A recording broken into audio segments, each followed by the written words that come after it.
Hi, and welcome back to Farm Life with Kids. Today I'm going to be showing you how to make the perfect red Mexican rice. For this, you will need jasmine rice. I highly recommend this brand. I will go ahead and link it below. I've used different brands and they just don't work out quite as well. You are also going to need tomato bouillon, salt, tomato sauce, and water. The full measurements are in the description below, so make sure you check that out.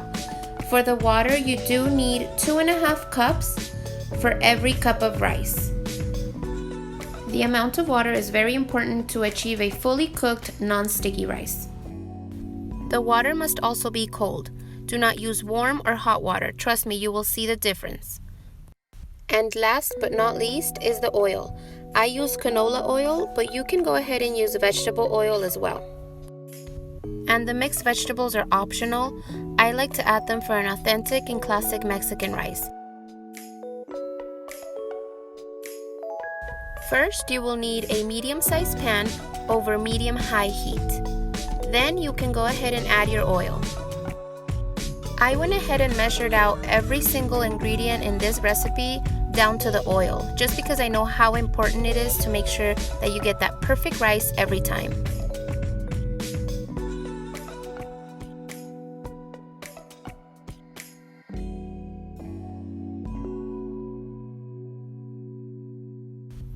Once your oil is hot, you can go ahead and add the rice. Once you have the rice in the pan, you will go ahead and stir it constantly. You don't want it to burn. You just want it to get a nice light toast.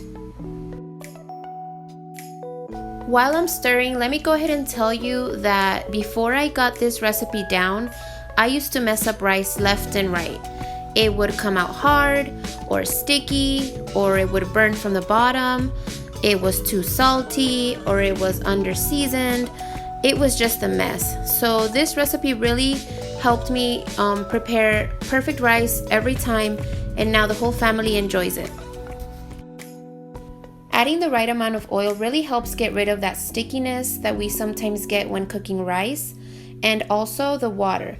The water is very important to add 2.5 cups for every cup of rice, because sometimes our burners don't have a low setting, and therefore the water evaporates quite quickly. When the water evaporates before the rice is fully cooked, that's how we get the hard rice. So 2.5 cups of water really seems to be the key for that fully cooked rice. For my family, I normally cook 2 cups of rice anytime I'm cooking rice, just because there's 8 of us, so there's, a lot of little mouths to feed. But for this video, I just went ahead and did 1 cup. If you need to make more, just go ahead and multiply the ingredients that I linked in the description times however many cups you need to make. And it works out great every single time. So now here we have our rice a little bit toasted, not too much, and now it's ready for the water. Another mistake I used to make is thinking that adding hot water instead of cold was somehow gonna cook my rice faster or more thoroughly. This is not true, so make sure you use cold water. That works best. After adding the water, you wanna go ahead and add your tomato sauce.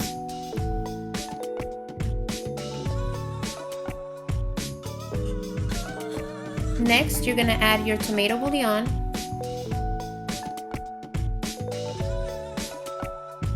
And then you're gonna add your salt.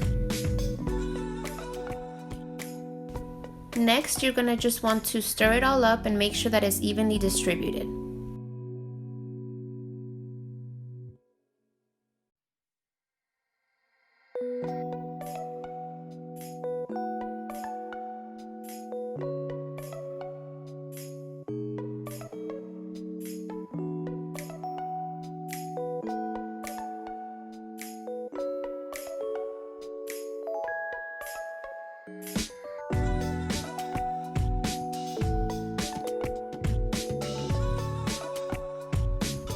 Then you're just gonna go ahead and put the lid on and lower the heat to the lowest setting. Here we're about 5 minutes into the cooking, and at this point you may see that some of that tomato sauce is kind of leaning onto one side only. It didn't happen to me here, but it does sometimes happen to me. It's totally fine. Just go ahead and take the lid off, stir it up, make sure everything's well distributed, and close it back up. There is no problem with doing that.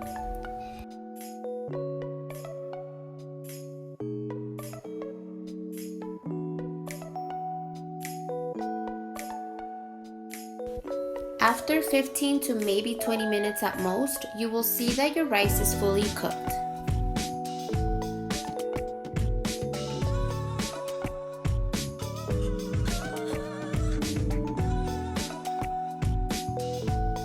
Now here we have fully cooked, not sticky, perfectly seasoned Mexican rice.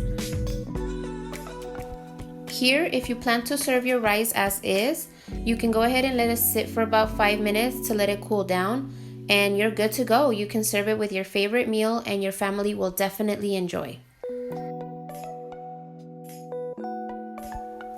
For my family, I do add canned vegetables most of the time.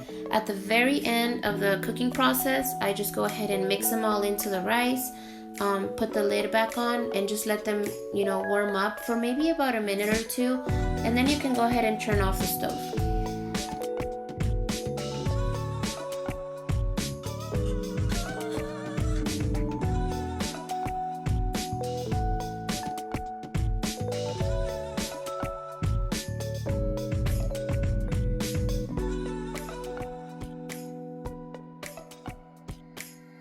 And that's it, you guys. You have the perfect, authentic red Mexican rice.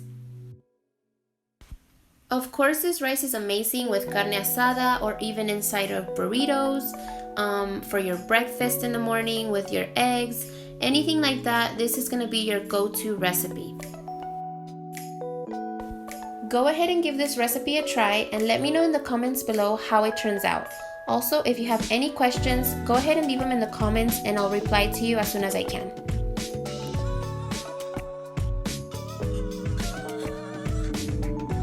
If you're not subscribed already, please consider subscribing and also turn on all notifications.